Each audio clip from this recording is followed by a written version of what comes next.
Welcome to Shiva Sai academy. ఈరోజు morning session TET exam జరిగింది కదా, మ్యాథ్స్ అండ్ సైన్స్ వాళ్ళకి.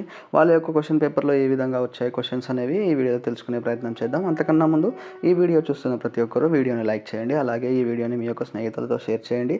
అలాగే ఇలాంటి క్వాలిటీ కంటెంట్ కనుక మీకు రావాలి అనుకుంటే మా యొక్క ఛానల్ సబ్స్క్రైబ్ చేయండి. అదేవిధంగా మా యొక్క వాట్సాప్ మరియు టెలిగ్రామ్ ఛానల్లో జాయిన్ అవ్వగలరు. వాటికి సంబంధించిన లింక్స్ అనేవి మీకు డిస్క్రిప్షన్లో ఉంటాయి. వాటిలో జాయిన్ అవ్వడం వల్ల జీకే మరియు కరెంట్ అఫైర్స్ సంబంధించిన విషయాలు ఎప్పటికప్పుడు, అదేవిధంగా టెట్ మరియు డిఎస్సికి సంబంధించిన విషయాలను ఎప్పటికప్పుడు తెలుసుకునే అవకాశం అనేది ఉంటుంది.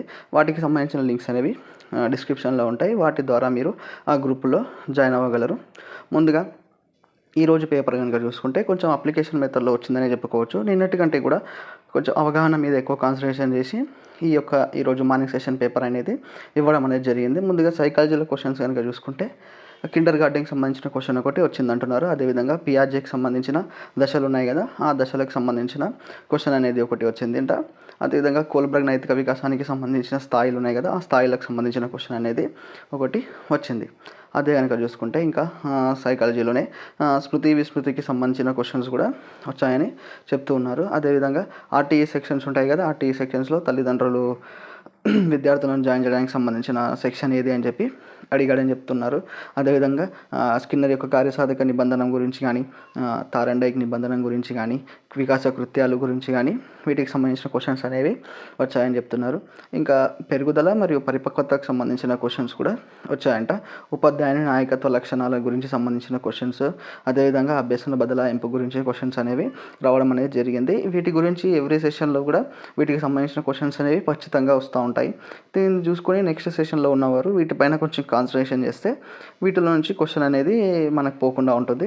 కాకపోతే ఈ క్వశ్చన్స్ అన్నీ కూడా కొంచెం అప్లికేషన్ మెథడ్లో వచ్చాయని చెప్పి చెప్తా ఉన్నారు. కొంచెం క్వశ్చన్స్ పెద్దగా ఉండడం కానీ, లేదంటే కొంచెం కన్ఫ్యూజ్ చేయడం కానీ అలా చేశాడని ఈరోజు మార్నింగ్ సెషన్ పేపర్ అనేది వచ్చిందని అంటున్నారు. తర్వాత సైన్స్ కనుక చూసుకుంటుంటే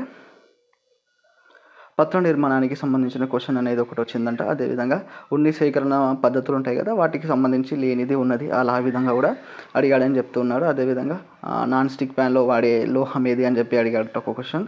ఇంకా చూసుకుంటే పుష్పంలో గల ఆవశ్యక భాగాలకు సంబంధించిన క్వశ్చన్ కూడా ఒకటి వచ్చిందని అంటున్నారు. అదేవిధంగా ఉత్పత్తిదారులు ఉంటాయి కదా, వినియోగదారులు, ఉత్పత్తిదారులు, వాటికి సంబంధించిన క్వశ్చన్ కూడా ఒకటి వచ్చిందని అంటున్నారు. ఇంకా పెన్సిలిన్కి కనుగొన్నది ఎవరు అని, పెన్సిలిన్ని కనుగొన్నది ఎవరు అని చెప్పి క్వశ్చన్. ఇంకా కేంద్రక పూర్వజీవులకు సంబంధించిన క్వశ్చన్ అనేది ఒకటి వచ్చిందని చెప్తూ ఉన్నారు. ఇంకా కేంద్రక పూర్వజీవులు, నిజ కేంద్రక జీవులకు సంబంధించిన క్వశ్చన్స్ కూడా ఒకటి వచ్చిందంట. అది ఇంకా తర్వాత చూస్తే జీర్ణ వ్యవస్థకు సంబంధించిన క్వశ్చన్ కూడా ఒకటి వచ్చింది. ఇంకా మలేరియా వ్యాధిని కనుగొన్నది ఎవరు అని చెప్పి కూడా ఇంకో క్వశ్చన్ అనేది రావడం అనేది జరిగింది. తర్వాత క్షయకరణ విభజనలు, ఒక విభజన నుండి ఏర్పడు పిల్ల జీవుల సంఖ్య ఎంత అంటే 4 వస్తుంది ఆన్సర్. వీటికి సంబంధించిన క్వశ్చన్స్ కూడా వచ్చిందంట. శృతిదండాన్ని కనుగొన్నది ఎవరంటే జాన్సోర్ అనే వ్యక్తి కనుగొన్నారు శృతిదండాన్ని. ఇంకా జీవుల వర్గీకరణ పైన కూడా 2 క్వశ్చన్స్ వచ్చాయని చెప్తున్నారు, జీవుల వర్గీకరణ పైన. అదేవిధంగా సప్తర్షి మండలం తెలంగాణలో ఏ వైపున కనిపిస్తుంది అని చెప్పి సప్తర్షి మండలానికి సంబంధించిన క్వశ్చన్ అనేది ఒకటి వచ్చింది. ఇంకా చూసుకుంటే అయస్కాంతానికి సంబంధించిన క్వశ్చన్ కూడా ఒకటి వచ్చింది. అదేవిధంగా హృదయంలోని గదులు ఉంటాయి కదా, హృదయంలోని గదులకు సంబంధించిన క్వశ్చన్ అనేది ఒకటి వచ్చింది. ఓవరాల్గా కొంచెం ఈ సైన్స్ సంబంధించిన క్వశ్చన్స్ చూస్తుంటే 10th క్లాస్ వరకు వెళ్ళాడు. ఎందుకంటే పేపర్ 2 కాబట్టి వాళ్ళకి 10th వరకు ఉంటుంది కదా, 10th వరకు వెళ్ళాడంట. ఇది కూడా మరీ అంత ఇబ్బంది ఏం పెట్టకుండా కొంచెం క్రిటికల్గా ఏం రాదు కానీ యావరేజ్గా మోడరేట్గా వచ్చిందని చెప్తా ఉన్నారు. ఇంకా తెలుగు చూద్దాం. తెలుగు కనుక చూసుకుంటే ఆంధ్ర మహాభారతం రాసింది ఎవరు అని చెప్పి అడిగాడు. అది ఆన్సర్ వచ్చేసి పోతన అనేది అవుతుంది. ఇంకా తెలుగు క్వశ్చన్స్ కూడా చూసుకుంటే డైరెక్ట్ క్వశ్చన్స్ అనేవి ఈ సెషన్లో కొంచెం రాలేదు, కొంచెంగా మారి ఇవి కూడా కొంచెం అప్లికేషన్స్ పద్ధతిలోనే, తెలుగు క్వశ్చన్స్ కూడా అప్లికేషన్ పద్ధతిలోనే ఇచ్చాడని తెలుస్తుంది. ఇంకా చూసుకుంటే అన్య ప్రధానం గల సమాసం అడిగాడు. సమాసాల నుంచి నీటి నుండి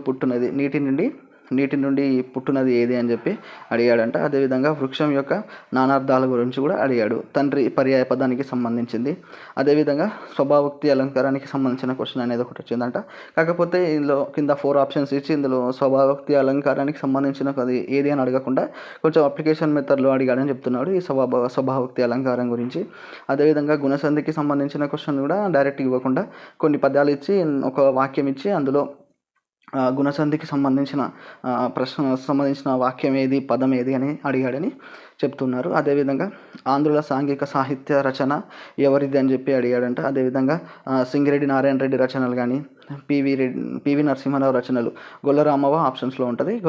అలా ఇవ్వకుండా గొల్లరామవ్వ రచన ఎవరిది అని చెప్పి ఇచ్చాడంట. ఇలా రివర్స్లో ఇచ్చాడు. పివి నరసింహారావు రచన ఇది అనకుండా గొల్లరామవ్వ రచన రచించింది ఎవరు అంటే పివి నరసింహారావు అది అవుతుంది. అదేవిధంగా భాస్కర శతకానికి సంబంధించింది ఒక పద్యం ఇచ్చాడు. అపరిచిత పద్యంలో భాస్కర శతకానికి సంబంధించిన ఒకటి పద్యం ఇచ్చి దానికి సంబంధించిన క్వశ్చన్స్ ఇచ్చాడు. అవి కూడా మరీ అంత ఇబ్బంది ఏం పెట్టకుండా కొంచెం ఈజీగానే ఉన్నాయని చెప్తా ఉన్నారు.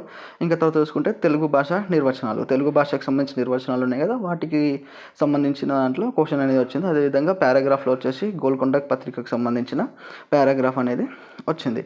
అదే ఇప్పుడు ఓవరాల్గా తెలుగు కనుక చూసుకుంటే మార్నింగ్ సెషన్లో మరీ ఇంత ఈజీ లేదు, కొంచెం అప్లికేషన్ టైప్లో ఉంది కాబట్టి కొద్దిగా ఆలోచించి పెట్టగలిగితే ఎక్కువ మార్క్స్ సాధించే అవకాశం అనేది తెలుగు నుంచి ఉంటుంది.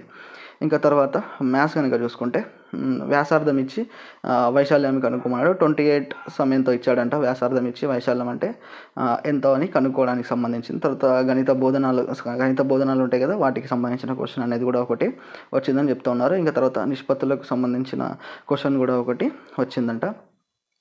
అదేవిధంగా వైశాల్యానికి సంబంధించింది, లబ్ధాలకు సంబంధించిన క్వశ్చన్ కూడా ఒకటి వచ్చింది. అదేవిధంగా 100 నుంచి 200 మధ్య 7చే భాగించబడే సంఖ్యల మొత్తం ఏది అని కూడా అడిగాడని చెప్తా ఉన్నారు. అదేవిధంగా మొదటి 10 ప్రధాన సంఖ్యల మధ్య గతం ఎంత అని చెప్పి కూడా వీటికి సంబంధించిన క్వశ్చన్ అన్నీ కూడా వచ్చింది. ఓవరాల్గా మ్యాథ్స్ కూడా చూసుకుంటే మరీ అంత ఇబ్బంది ఏం పెట్టాడు. కొంచెం యావరేజ్గా ప్రాక్టీస్ చేసి కొంచెం మ్యాథ్స్ బ్యాక్గ్రౌండ్ ఉన్న వాళ్ళు, మ్యాథ్స్ బ్యాక్గ్రౌండ్ లేకున్నా కొంచెం ప్రాక్టీస్ చేసిన వాళ్ళు ఉంటే ఈజీగా మ్యాథ్స్లో కూడా కొంచెం హై స్కోర్ సాధించే అవకాశం అనేది ఎక్కువగా ఉందని ఈరోజు మార్నింగ్ రాసిన అభ్యర్థులు అనేది చెప్తా ఉన్నారు. అదేవిధంగా ఇంగ్లీష్ చూసుకుంటే ఇంగ్లీష్ యాజ్ యూజువల్ ఎప్పటిలాగానే కొంచెం అన్నీ ఇచ్చాడంట. యాక్టివ్ వాయిస్, ప్యాసివ్ వాయిస్ కానీ, indirect speech, correctly spelt word అని, పారాగ్రాఫ్ కూడా కొంచెం స్క్రీన్లో కిందికి మీదికి చేయడానికి కొంచెం ఇబ్బంది పడుతుంది. పారాగ్రాఫ్ అంటే కొంచెం అర్థం చేసుకొని పెడితే పారాగ్రాఫ్ కూడా ఈజీగానే వచ్చిందని అంటున్నారు. ఇంకా మిగతా ఉన్నాయి కదా ఇంగ్లీష్ సంబంధించినవన్నీ కూడా దానికి సంబంధించి ఇచ్చాడు. ఇంగ్లీష్ కూడా నిన్నట్లాగానే మరీ అంత ఈజీ లేదు, మరీ అంత హార్డ్ లేదు. ఇంగ్లీష్ కూడా అదే విధంగా నిన్నట్లు వచ్చిన విధంగానే వచ్చిందని అంటున్నారు. ఇది ఈరోజు మార్నింగ్ సెషన్కి సంబంధించిన క్వశ్చన్ పేపర్ ఎలా వచ్చిందనే సంగతి. ఇంకా ఆఫ్టర్నూన్ పేపర్ వస్తుంది కదా, ఆఫ్టర్నూన్ తర్వాత కూడా ఆఫ్టర్నూన్ పేపర్ది కూడా ఈవినింగ్ దాన్ని కూడా ఒక వీడియో చేసి పెడతాను. Thank you for watching.